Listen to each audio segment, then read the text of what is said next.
ఆయన చేత నాటబడిన వనం నీవు నేను, మనందరం. వనం లేక తోట. ఏ తోట అంటే ఇది ద్రాక్ష తోటగా పోల్చబడింది.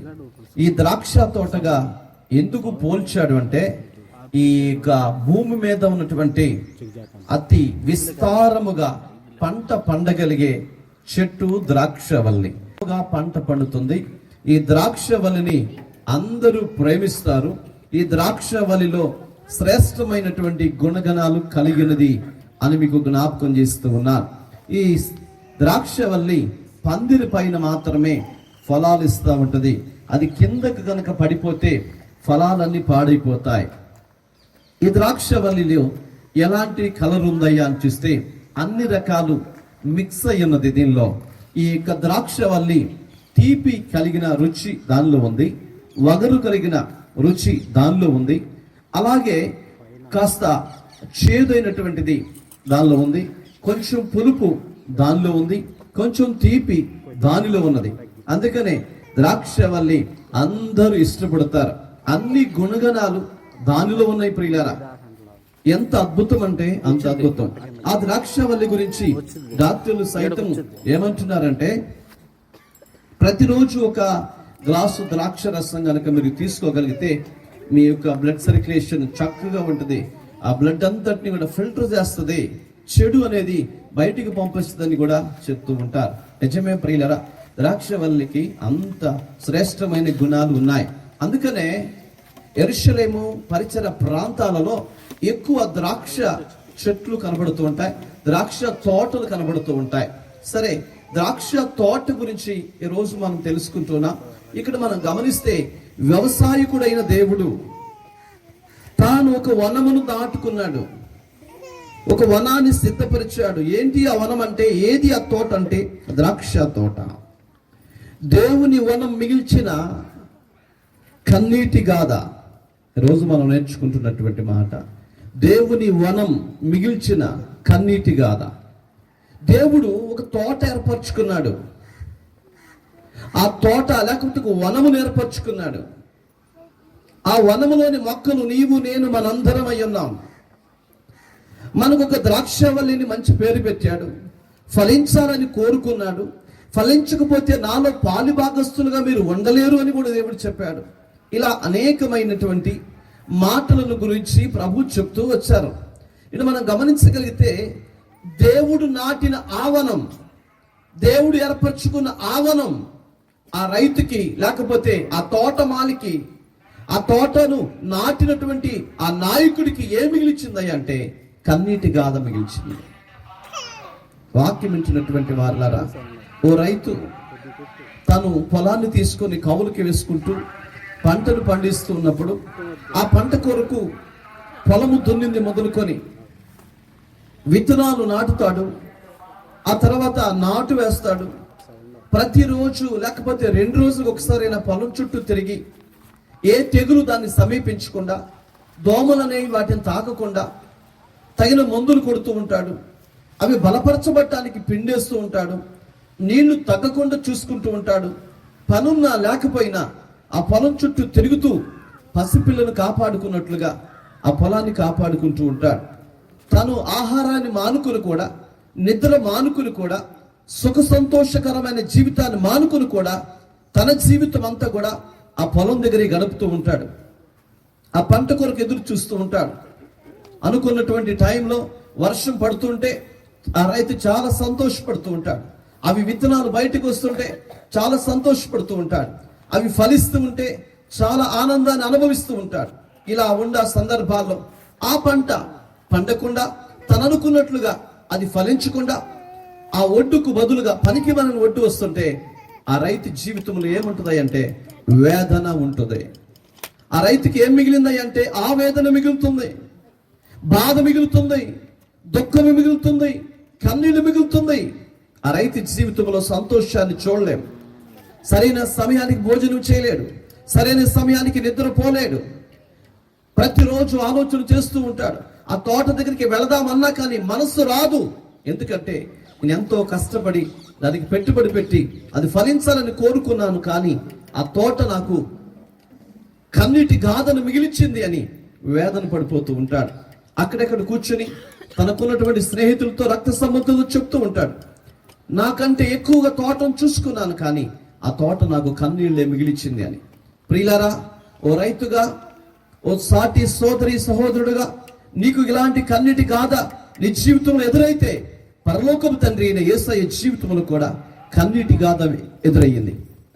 ఎందుకంటే ఆయన ఒక వనాన్ని సమకూర్చుకున్నాడు, ఒక తోటను సమకూర్చుకున్నాడు. ఆ తోట ఫలించింది అనుకున్నాడు. దాని కొరకు పరిశుద్ధ గ్రంథాన్ని చూసినప్పుడు రాళ్లను ఏరి పాదిని తవ్వి రాళ్లను ప్రక్కగా పెట్టి అది బహుగా ఫలించాలని బహుగా ప్రయాసపడ్డాడు, కష్టపడ్డాడు, ఎంతో శ్రమ పడ్డాడు, తన ఫలింపు కొరకు ఎదురు చూశాడు. కానీ చివరికి ఆ తోట ఆ యజమానుడైన దేవునికి, ఆ తోట యజమానుడైన క్రీస్తుకి, ఆ తోట రైతు అనబడుచున్నటువంటి పరలోకపు తండ్రికి కన్నీటి గాథ మిగిలిచింది. ప్రియులారా, అసలు ఏం జరిగింది? ఒకసారి పరిశుద్ధ గ్రంథమైన బైబిల్లో నుంచి ఇర్మియా గ్రంథం 11వ అధ్యాయము 16వ వచనాన్ని చదువుకుందాం. ఇర్మియా గ్రంథం 11వ అధ్యాయం 16వ వచనాన్ని చదువుకుందాం. అది చక్కని ఫలములు గల పచ్చని ఒలీవ చెట్టని యెహోవా నీకు పేరు పెట్టెను. వాక్యం ఇచ్చినటువంటి వారులారా, ఆ వనానికి, ఆ తోటకు దేవుడు ఒక మంచి పేరు పెట్టాడు. ఏం పేరు అంటండి? పచ్చని ఒలీవ చెట్టని యెహోవా నీకు పేరు పెట్టెను. తర్వాత గొప్ప తుఫాను ధ్వనితో దాని మీద మంట పెట్టగా దాని కొమ్మలు విరిగిపోవచ్చున్నవి.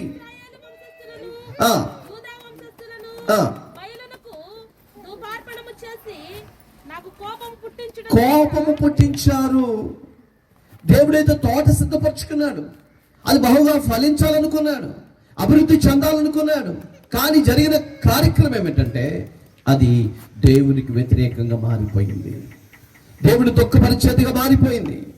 దేవునికి వేదనే మిగిలిచింది. ప్రియులరా, అదే దేవుని వనం మిగిలిచిన కన్నీటి గాథగా మారిపోయింది. 2వ అధ్యాయము 21వ వచనం చదువుదామా? ఇర్మియా గ్రంథము 2వ అధ్యాయము 21వ వచనాన్ని. శ్రేష్టమైన ద్రాక్షావల్లి వంటి దానిగా నేను నిన్ను నాటితని. దేవుడు ఎలా నాటాడు చూసారండి?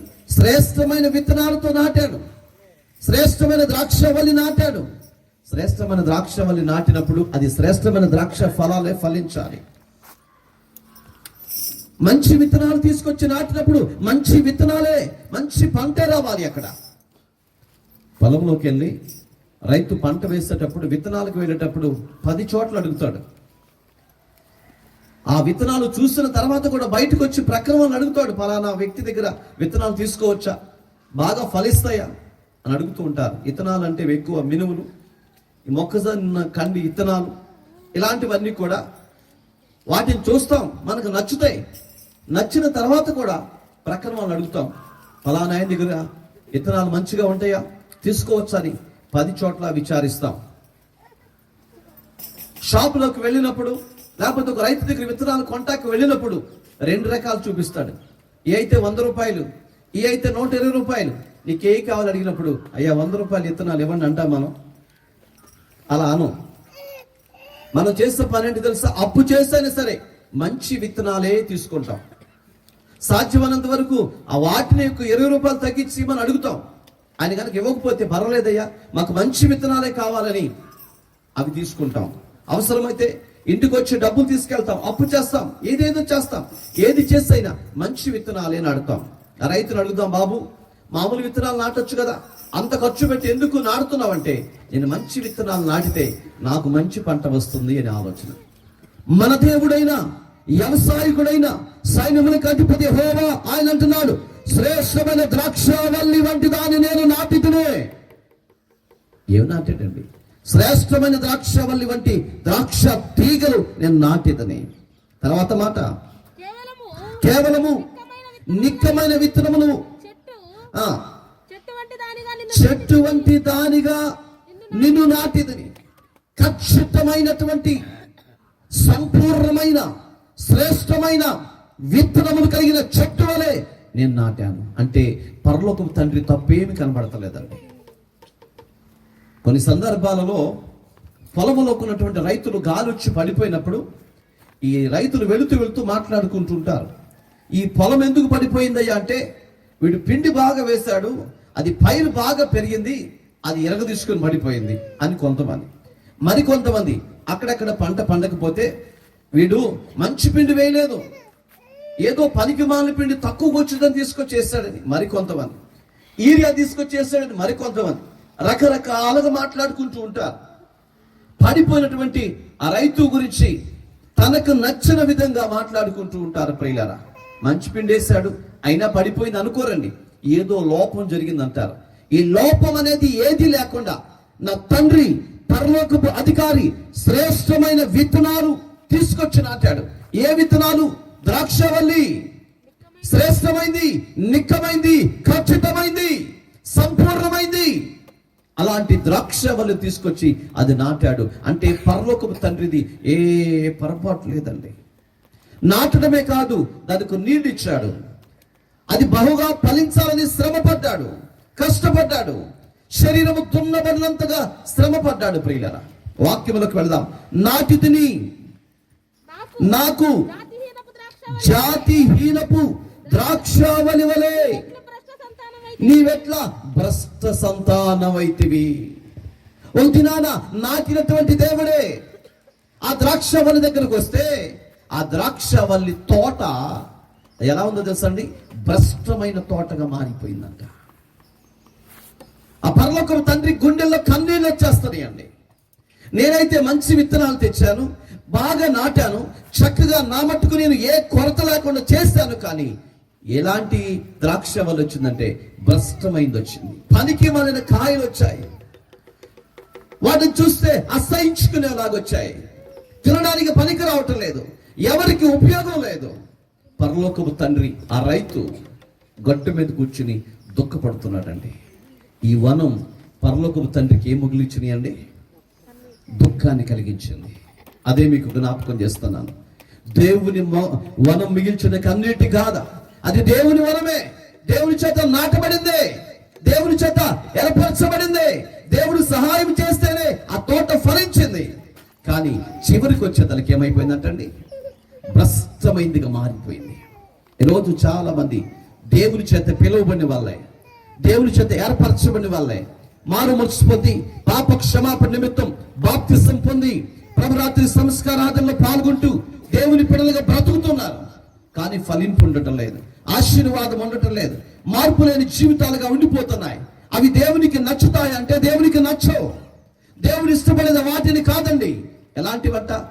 నిక్కమైన ఖచ్చితమైన జీవితాలు, ఖచ్చితమైన భక్తి పరులే దేవునికి కావాలి. దేవుని కొరకు పరితపించే వాళ్ళే కావాలి, పరిచయం చేసే వాళ్ళే కావాలి, పరుగులు తీసే వాళ్ళే కావాలి, దేవుని భారాన్ని మోసే వాళ్ళే ఆ పరలోక తండ్రికి కావాలి. అలాంటి వారి కొరకు దేవుడు ఎదురు చూస్తున్నాడు, పరలోకం నుంచి కనిపెట్టుతున్నాడు. నీ కొరకు, నా కొరకు, మన కొరకు కాదు, ఖచ్చితమైన వ్యక్తుల కొరకు, ఫలించే వ్యక్తుల కొరకు, కన్నీటి గాథ మిగిలించేటువంటి వారి కొరకు కాదండి. రోజు ఒకవేళ నువ్వు కన్నీటి గాథ మిగులుస్తున్నావేమో పరమ తండ్రికి. ఒక కుటుంబంలో తండ్రి తల్లి ఉన్నారు, కుమారుడు లాగా చదివించారు, ప్రయోజకుడిగా మార్చేస్తారు, మంచి జాబ్ వచ్చాది. జాబ్ వచ్చిన తర్వాత వచ్చిన జాబు జీతాన్ని తీసుకుని వెచ్చలివిడిగా బ్రతుకుతున్నాడు. తల్లి గురించి పట్టించుకోకుండా, తండ్రి గురించి పట్టించుకోకుండా, కుటుంబ వ్యవస్థ గురించి పట్టించుకోకుండా వచ్చిన డబ్బులు అన్ని తీసుకుని వెళ్ళి స్నేహితుడికి ఖర్చు పెడుతుంటే ఆ పరలోకపు తండ్రి ఎలా బాధపడతాడో ఈ లోకపు తండ్రి కూడా అలాగే బాధపడతాడు. ఎంత కష్టపడి రెక్కలు ముక్కలు చేసుకుని కష్టపడి వారిని చదివిస్తే, గొప్పవాడిగా మారిస్తే, వాళ్ళు ఏం చేస్తున్నారండి? ఏం చేస్తున్నాడంట? వచ్చిన జీతాన్ని స్నేహితులు ఖర్చు పెట్టుకుంటూ, దురాలోచనలు కలిగి దుర్వ్యాపారాలు చేసుకుంటూ వాళ్ళ జీవిత విధానాన్ని కొనసాగిస్తున్నారండి. అదే మన క్రొత్త నిబంధనలో చూస్తాం. ఆ తండ్రికి ఉన్న కుమారుడు, చిన్న కుమారుడు ఇంటికి వచ్చి ఆస్తి పంచమని తీసుకున్నాడు. ఎందుకురా నీకు ఆస్తి అని అడిగితే, నేను వ్యాపారం చేయాలని తండ్రిని ఎదురిచ్చి తండ్రి మీద గొడవపడి ఆస్తిని తీసుకుని వెళ్ళిపోయాడు, దుర్వ్యాపారాలు చేశాడు, చివరికి వట్టివాడిగా మిగిలిపోయాడు. ప్రియులారా, తండ్రికి దుఃఖాన్ని కలుగ చేశాడు. తిరిగి మరలా తండ్రి దగ్గరికి రావాల్సిన అవసరత ఏర్పడింది. ఈ పరలోకపు తండ్రి కూడా చూస్తే ఈ వనము తండ్రికి ఏం మిగిలిచిందంటండి? వేదన, కన్నీటి గాథ మిగిలిచింది. జాతిహీనపు చెట్లుగా మారిపోయాయి. ద్రాక్షవల్లి నాటినప్పుడు ద్రాక్షవల్లి రావాలి. ఒడ్డు మనం నాటినప్పుడు, నాటేసినప్పుడు ఒడ్డే రావాలి. ఒడ్డు రాకుండా మినువులు వస్తే ఎట్లా ఉంటుందండి? ఒకవేళ మన దగ్గర ఉన్న రాజు వెళ్ళి పొలంలోకి వెళ్ళి పంట వేస్తాడు, నాటు ఎత్తాడు, ఒక 6 నెలలు దాటిన తర్వాత మినువులు పంట పడింది, ఎలా ఉంటుందండి? ఆయన పొలం కాడికి ప్రపంచంలో ఉన్న జనం అందరూ వచ్చేస్తారు, మీడియా వచ్చేస్తుందండి, అడుగుతుంది, అయ్యా నువ్వేం నాటావు? నేను వడ్డే నాటానండి. నీకు గుర్తుందా? నాకు బాగా గుర్తుందండి, కావాలంటే మా వడ్డీ కూడా అడగండి. పలానా కొట్లోకి వెళ్ళి పలానా షాపులకి వెళ్ళి ఆ ఒడ్డు తీసుకొచ్చి నాటాను నేను, అవి నాటుకు మారింది, పలానా వాళ్ళతో పిలిపించి నాటు కూడా వేపించాను, ఇది మినువులు పండింది ఏంటో అర్థం కావట్లేదు. జాతి హీనంగా మారిపోయింది. జాతిహీనంగా మారిపోయింది. జాతిహీనతలో నుంచి వచ్చినటువంటి వ్యక్తులే సమరీయులు. అన్య జనాంగానికి, ఇశ్రాయేలు ప్రజలకు పుట్టిన సంతతి జాతిహీనులుగా సమరయులు వచ్చారు. అందుకనే సమరయులకి మాకు ఎక్కడ పొత్తు. వాక్యం ఇచ్చినటువంటి వాళ్ళరా, ఇక్కడ ఏమొచ్చిందండి? ద్రాక్ష తోట, ద్రాక్ష వల్ల ఏమైపోయిందంటండి? జాతిహీనపుగా మారిపోయింది. తర్వాత వాక్యం చదువుదామా? 127వ కీర్తన 3వ వచనం. ద్రాక్షవల్లి నీవు ఎట్లా భ్రష్ట సంతానమైతివి, ఎలా భ్రష్ట పట్టిపోయినటువంటి స్థితిలోకి వెళ్ళిపోతావని దేవుడు ఘోషణ చేస్తున్నాడు. యెహోవాను గురించి స్వాస్థ్యము, గర్భఫలము, యెహోవా ఇచ్చు బహుమానము. ఈ పిల్లలందరూ ఎవరు అనుకుంటున్నారు? యెహోవా చేత అనుగ్రహించబడిన వారండి. యెహోవా చేత అనుగ్రహించబడిన దేవుని ప్రజలు వీళ్ళు. ఎలా జాతిహీనులుగా అయిపోతారండి, ఎలా దేవునికి దుఃఖాన్ని కలిగించే వ్యక్తులుగా మారిపోతారండి వీళ్ళు. ఆయన పిల్లలమని చెప్పుకుంటున్న మనం, ఆయన కుమారులమని చెప్పుకుంటున్న మనం, మనంతటా మనం ఈ లోకంలోకి రాలేదు, ఆయన వలన మాత్రమే మనకి ఈ లోకానికి వచ్చాం. అదే మాట ఇక్కడ రాస్తున్నాడండి. కుమారులు యెహోవాను గ్రహించు స్వాస్థ్యము, కుమార్తెలు యెహోవా ఇచ్చు బహుమానం. వీరిద్దరికీ కర్త క్రియ దేవుడే. దేవుని నుండి అనుగ్రహించబడిన వారమే మనం. ఆయన పిల్లమైనటువంటి మనము ఆ పరలోకపు తండ్రికి దుఃఖాన్ని కలిగించాము అంటున్నాడు. 2వ అధ్యాయం 21వ వచనంలో చెప్పబడిన మాట అదే. శ్రేష్టమైన ద్రాక్షవల్లి వంటి దానిగా నేను నిన్ను నాటితిని. కుమారులను కుమార్తెలను దేవుడు ఇచ్చేటప్పుడు ఎలా ఇచ్చాడటండి? శ్రేష్టమైన వ్యక్తులుగా ఇచ్చాడు, గొప్పవారిగా ఊహించి ఇచ్చాడు దేవుడు. ఆయన నుండే మనం అందరం ఈ లోకంలోకి వచ్చాం.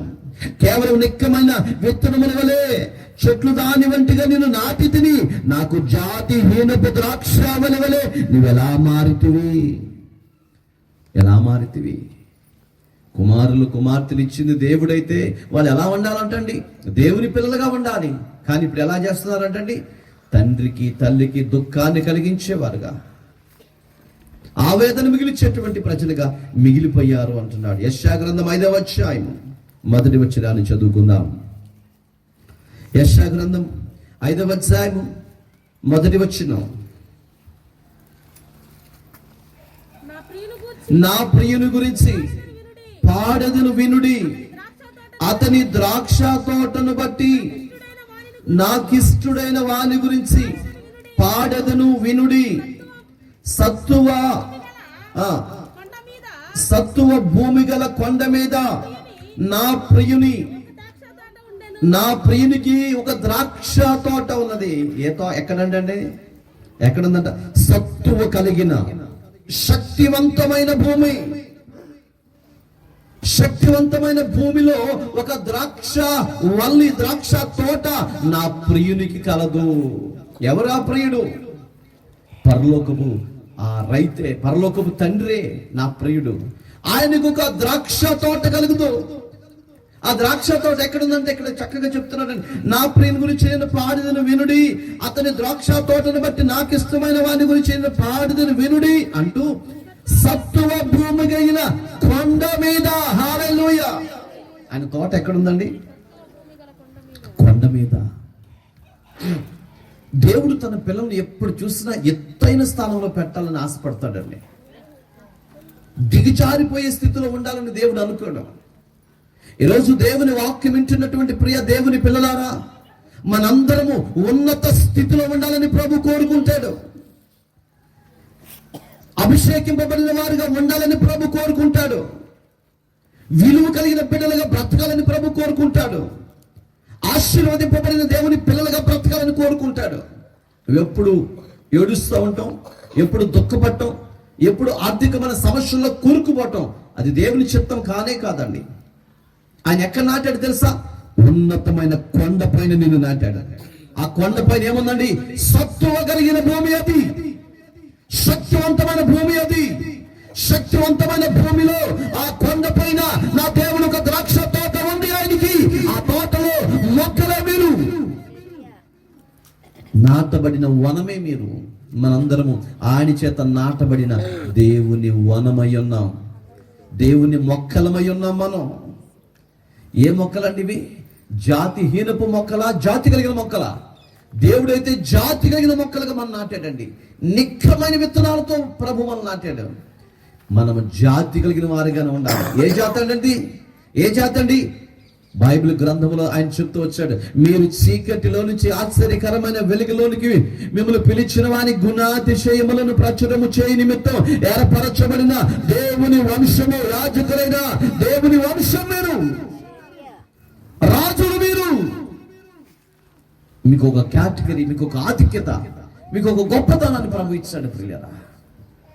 ఆధిక్యతను కాపాడుకోవాలి కానీ జాతిహీనపు క్రియలు చేసే వ్యక్తిగా మనం ఉండకూడదు. మనకు తగని కార్యాలు చేసేవారుగా ఉండకూడదు. ఎంతో మంది భక్తులు వారికి తగని కార్యాలు చేశారు, ఆ పరలోకపు తండ్రికి దుఃఖాన్ని కలిగించారు. ఈరోజు నీవు నేను మనలో ఎవరైనా సరే జాతిహీనపు పనులు చేసి పరలోకపు తండ్రికి దుఃఖాన్ని మిగిలిస్తున్నామేమో జ్ఞాపకం చేసుకుందాం. ఒకవేళ అలాగుంటే ఈ 2023 సంవత్సరం అంతమైపోవాలి. ఈ 2023 సంవత్సరంలో ఈ జాతిహీనపు కార్యములన్నీ నాశనమైపోవాలి. ప్రశస్తమైన దేవుని పిల్లలుగా ఈ 2004 సంవత్సరంలోకి అడుగు పెట్టుదుముగాక.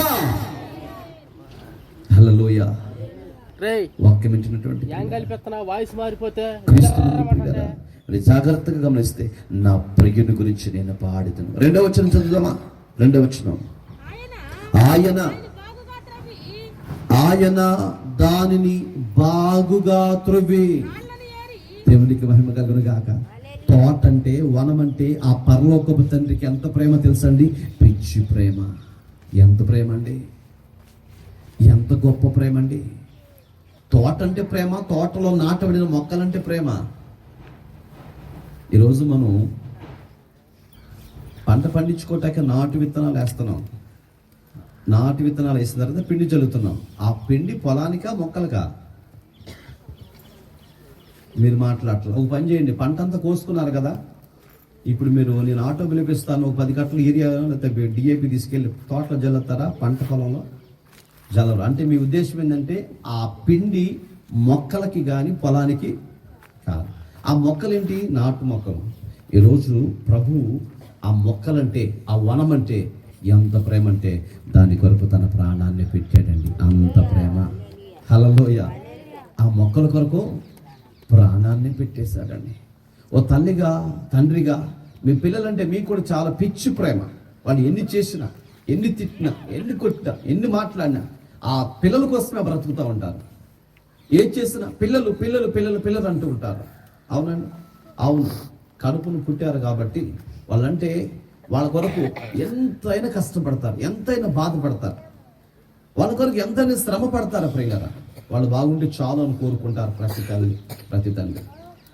లోకానుసారంగా పుట్టినటువంటి నీకే ఎంత ప్రేమ, మమకారము, ఆప్యాయత, అనురాగము ఎన్నుంటే పరలోకపు తండ్రి స్వంత హస్తాలతో నిన్ను నిర్మించాడే. స్వంత హస్తాలతో ప్రభు మనం ఏర్పరచుకున్నాడే. ఆ బాక్స్ కూడా ఇటు తిప్పండి. ఎంత శ్రేష్టమైన వ్యక్తులుగా మనం నియమించుకున్నాడే. మనమంటే ఇంకెంత ప్రేమ అండి ఆయనకి. ఆయనకి ఎంత ప్రేమ అండి అంటే ఈ వనం అంటే ఆ పరలోకపు తండ్రికి చచ్చే అంత ప్రేమ. Praise the Lord. హల్లెలూయా. ఈ వనం అంటే ఆయనకి ప్రేమ కాదండి, ఆయన పిల్లలైన వారికి కూడా ప్రేమే. అందుకనే మోషే ఒక దినాన ప్రభు దగ్గర ఉన్నాడు. ప్రభు దగ్గర ఉన్నప్పుడు ఇశ్రాయేల్ అందరూ చేయకూడని పనులు చేసి దేవునికి దుఃఖాన్ని కలిగిస్తే అరుపులు కేకలు విని దేవుడు ఒక్కసారిగా మోషేతో అంటాడు, మోషే, ఈ ప్రజలు నాకు దుఃఖాన్ని కలిగించారు, వీళ్ళు నేను హతమార్చేస్తాను, వీళ్ళు లేకుండా చేస్తాను, నువ్వు ప్రక్కకు తప్పుకో అన్నాడు. అప్పుడు మోషే అన్నాడు, దేవా, ఈ ప్రజలు నీ ప్రజలయ్యా, నువ్వు కోపడొద్దు దయచేసి. ఒకవేళ వాళ్ళని చంపాలనుకుంటే, వాళ్ళ మీదకి వెళ్ళాలనుకుంటే నన్ను చంపి నా పేరు ఆ గ్రంథంలో లేకుండా చేసి నన్ను దాటి అప్పుడు వెళ్ళి వాళ్ళ దగ్గరికి అని అడ్డంగా నిలబడ్డాడండి దేవుని ప్రజల కొరకు. దేవునికి మహిమ కలుగును గాక. మోషే, ఇశ్రాయేల్ అంటే నీకెందుకయ్యా ఎంత ప్రేమ అంటే, వాళ్ళు దేవుని ప్రజలండి, ఆయన చేత నాటబడిన వనమండి అది. వనాన్ని దేవుడు తీసేస్తానంటే నాకు బాధ ఉండదా అంటే, వనం అంటే దేవుడికే కాదండి, దాన్ని కాపలా కాసే ఆ రైతుకు కూడా ప్రేమ. హల్లెలూయా, హల్లెలూయా. అసలు రైతు ఆయన అయితే కాపలాదారుడు ఎవరండి? మోషే. వ్యవసాయకుడు దేవుడైతే ఆ తోటను కాపలా కాయటానికి తోటమాలిగా దేవుడు ఎవరిని పెట్టాడు? సావుకుని పెట్టాడండి. అందుకే సంఘం అంటే సావుకునికి ప్రేమ, సంఘం అంటే పరమ తండ్రికి ప్రేమ. ఎంత ప్రేమ అండి, ఎంత ప్రేమ! ఆ పరలోకపు తండ్రి ఏమో వారి కొరకు ప్రాణాన్నే పెట్టాడు. మరి సంఘ కాపరి ఈ సంఘము కొరకు తనకున్న ఆనందాన్ని, సంతోషాన్ని, సుఖ దుఃఖాలు మొత్తం ప్రక్కన పెట్టి సంఘము కొరకు ఉపవాసము నుండి ప్రార్థన చేస్తూ, నలగగొట్టబడుతూ, నిందలను అనుభవిస్తూ, అవమానాలు అనుభవిస్తూ, బాధలు అనుభవిస్తూ, సంఘమే ధ్యాసగా, సంఘమే ప్రాణంగా, సంఘమే శ్వాసగా జీవించేవాడే సావుకుడండి. హల్లెలూయా. అందరూ చక్కగా ఉండాలని కోరుకునేవాడు సావుకుడు. అందరి కొరకు ప్రార్థన చేసేవాడు సావుకుడు. అందరి కన్నుడు తుడిచేవాడు సావుకుడు. అందరి బాధను అర్థం చేసుకునేవాడు సావుకుడు. ప్రతిదినం ఆత్మీయంగా బలపరచాలని ఒక ముఖ్య ఉద్దేశం చేత ఆత్మీయ సత్యాలు బయటకు తీసుకొచ్చి వాళ్ళు బలపరచబడాలని ఎన్నో ఆత్మీయ మాటలు బోధించే సావుకుడే తోటమాలండి. అంటే తోటమాలికి పరలోకపు తండ్రి అయిన దేవునికి ఈ వనం అంటే ఎంత ఇష్టమో, ఈ వనం అంటే ఎంత ఇష్టమో. అందుకనే ఏదేను తోట చుట్టూ దేవుడు ఏం పెట్టాడు తెలుసా అండి? అగ్ని జ్వాల పెట్టాడు. ఏదేను తోట, ఇదేమో ద్రాక్ష తోట, దేవుడు నాటిన తోట అండి ఇది. ఆ ప్రియునికి ద్రాక్ష తోట ఒకటి ఉంది, అది సత్తువు కలిగిన భూమి, కొండ మీద ఉన్నది, శ్రేష్టమైన అనుభవాలతో ఉన్నది అని చెప్తూ తర్వాత మాట చదువుదామా? దాని బాగా త్రవ్వి రాళ్లను ఏరి అందులో శ్రేష్టమైన ద్రాక్ష తీగలు నాటించాను. ఏం చేశాడండి? రాళ్ళన్నిటిని తోవేశాడు, రాళ్ళన్నిటిని తీశాడు. రాళ్ళు శ్రమలకు గుర్తు, నిందలకు గుర్తు, అవమానాలకు గుర్తు, శ్రమలకు గుర్తు. వీటన్నిటిని ప్రక్కకు తీసేశాడు దేవుడు. సస్యశ్యామలమైన జీవితాన్ని ఇచ్చాడండి. శ్రమలు ఉంటే నేను ప్రార్థనకు వస్తారు, శ్రమలు రాకపోతే నాకేంట్లే అని చెప్పి ప్రార్థనకు రాకుండా మానుకునే వ్యక్తులు చాలా మంది ఉన్నారండి. కానీ దేవుడు ఈ రాళ్ళన్నిటిని ఒక్కొక్కటిగా తవ్వి తీసి బయట పారేశాడు. ఇప్పుడు అక్కడ ఏముందంట? సత్తువ కలిగిన భూమి మాత్రమే ఉంది. దేవునికి మహిమ కలుగును గాక. సత్తువ అంటే శక్తివంతమైన భూమి. ఏ భూమి అండి అది?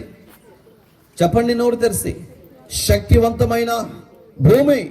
శక్తివంతమైన భూమిలో కొండపైన నాటబడిన దేవుని వనము నీవు నేను. సత్తువు కలిగిన భూమి అని చెప్తున్నాడు. తర్వాత చదువుదామా? దాని మధ్యను బురుజు ఒకటి వేయించి ద్రాక్ష తొట్టిని తొలిపించెను.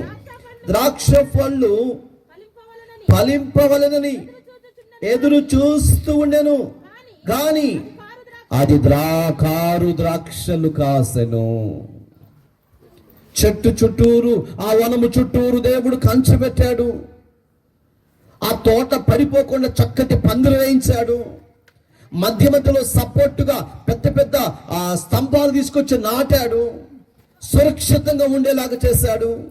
గాలి వచ్చినా, వర్షం వచ్చినా, వరద వచ్చినా అది పడకుండా కట్టుదిట్టం చేశాడు. తోట విస్తారముగా ఫలించేలాగా చేశాడు. ఆ తీగలు ఒకదాని బట్టి ఒకటి అలాగ పైకి ఎక్కి పైన అల్లుకునేలాగా చేశాడంట. ఎంత చక్కగా చేశాడంటే ఆ తోటమాలి బహుగా కష్టపడి చేశాడండి. విచిత్రం ఏంటంటే ఒక మాట అనుకుందాం, మన ఇంటి దగ్గర పొట్టకాయ పందిరేస్తూ ఉంటాం. అప్పుడప్పుడు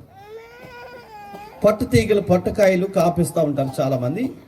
ఆ పొట్టకాయ పందిరేయటానికి ఇంట్లో ఉన్న భార్య, భర్త, పిల్ల, జల్ల నలుగురు పడేస్తారు. అందుకని ఊరికినే వేయలేదు, ఆ శాస్త్రం ఊరికి రాలేదు. పనోడు పందిరేస్తే పిసికిలు పడేసినాయి అంటారు చూసారా, అదే. నలుగురు కలిసి కడతారు. ఒక్క పొట్లకాయ కాసి రెండో పొట్లకాయ తయారవగానే పందిరి పడిపోతుందండి. అట్లాంటి పందిర్లు వేస్తాం మనం. మళ్ళీ పైపెచ్చు అంతలో కర్ర ఎందుకు, ఆ పట్టతెక్కి కూడా అంతలో కర్ర కావాలని చెప్పి ఏ పక్కన ఉన్న ముళ్ళ చెట్టు అది తీసుకొచ్చి పందిరిలాగా డిజైన్ చేస్తాం అంతే. అది ఏ గాలో వచ్చింది పడిపోయింది. అంతలో కర్ర వద్దంది ఎవరు, మన ఆడవాళ్ళే. ఆ పందిరి పడిపోయిన తర్వాత తిట్టేది ఎవరు, మన ఆడవాళ్ళు. అందుకనే అరిటాకు వెళ్ళి ముళ్ళు మీద పడ్డా, ముళ్ళు వచ్చి అరిటాకు పడినా బాధ వచ్చేది మనకి అని మన వాళ్ళ గురించి రాయబడింది. దేవునికి స్తోత్రం. వాక్యం వింటున్నటువంటి వాళ్ళారా మీరు జాగ్రత్తగా వినండి. వద్దంది వాళ్ళే. అంతెందుకయ్యా ఆ కర్ర ఎందుకు పాడు చేస్తున్నావు అని తిట్టింది వాళ్ళే. సరే అని చెప్పి ఏదో చోటు తీసుకొచ్చి అడ్డం పెట్టి ఏదో గాలొచ్చి పడింది అనుకోండి, అబ్బో వేసాడు చూడండి రా బాబు పందిరే, నువ్వు కనుక వేసావు పందిరి అని చెప్పి మళ్ళీ తిట్టేది కూడా మనల్ని. పనోడు పందిరి ఎత్తని మన ఊరికి నెలలేదు. సరే ఏదేమైనప్పటికీ ఈ వ్యక్తి ఉన్నాడే, ఈ వనమంతటికి పెద్ద పందిరి వేస్తాడంట. ఎవరి సహాయంతో వేశాడండి? ఎవరి సహాయంతో వేశాడు పందిరి? మనం పొట్ట పందిరి వేయాలంటేనే ఇంట్లో వాళ్ళు కావాలి. అలాంటిది ఈ పెద్ద తోటకి, ఈ పెద్ద వనానికి దేవుడు పందిరి వేశాడంట. అందుకనే పరిశుద్ధ గ్రంథం ప్రారంభ వచనాలు అంటాడు, భూమి నిరాకారముగాను శూన్యముగాను ఉన్నదే, అప్పుడు దేవుడు ఆకారాన్ని కలగచేశాడంట. దేవునికి మహిమ కలుగును గాక. నిరాకారములో ఆకారమును పుట్టించిన దేవుడండి. శూన్యముగా ఉన్నటువంటి స్థలములో అద్భుతాన్ని చేసిన దేవుడండి. ఈ భూమి మీద గొప్ప పందిరిగా నాటాడండి. ఆ పందిరి మధ్యలో మొక్కలుగా దేవుని వనముగా నిన్ను నాన్ను దేవుడు నాటి ఉంచాడు. మనం పడిపోకుండానట్లుగా అక్కడ ఏం పెట్టాడండి? స్తంభాలు పెట్టాడు, తీగతో కట్టాడు. దేవుని వాక్యం అనేటువంటి ఆ యొక్క స్తంభాలు మన కొరకు నాటబడ్డాయి. పరిశుద్ధాత్మని అల్లిక మనకున్నది. ఆ పరిశుద్ధాత్మ మీద మనం ఆధారపడి ఉన్నాం. ఎంత జరిగిన తర్వాత ఆ పరలోకపు తండ్రి, ఆ రైతు ఆ పళ్ళు తిందామని అక్కడికి వస్తే కారు ద్రాక్షాలు వచ్చాయంట. ఆశ్చర్యపడిపోయాడండి. ఒక్కసారికి గుండె నీరైపోయింది, ఒక్కసారికి గుండె జారిపోయినట్టు అనిపించింది. అయ్యో, సత్తువ కలిగిన భూమిలోకి ఖచ్చితమైన విత్తనాలు తీసుకొచ్చి, జాతి కలిగిన విత్తనాలు తీసుకువచ్చి భూమిని బాగా తవ్వి రాళ్ళన్నింటి వేరి శుభ్రంగా చేసి శక్తివంతమైన భూమిలో నాటి గురుజులు వేసి తీగతో అల్లి ఇంత చక్కటి తోట వనమును నేను సమకూర్చుకుంటే ఇది కారు ద్రాక్షలు కాసిందని పరమ తండ్రికి వేదన ఏర్పడింది. ప్రియులారా, తర్వాత వచనాన్ని చదువుదామా?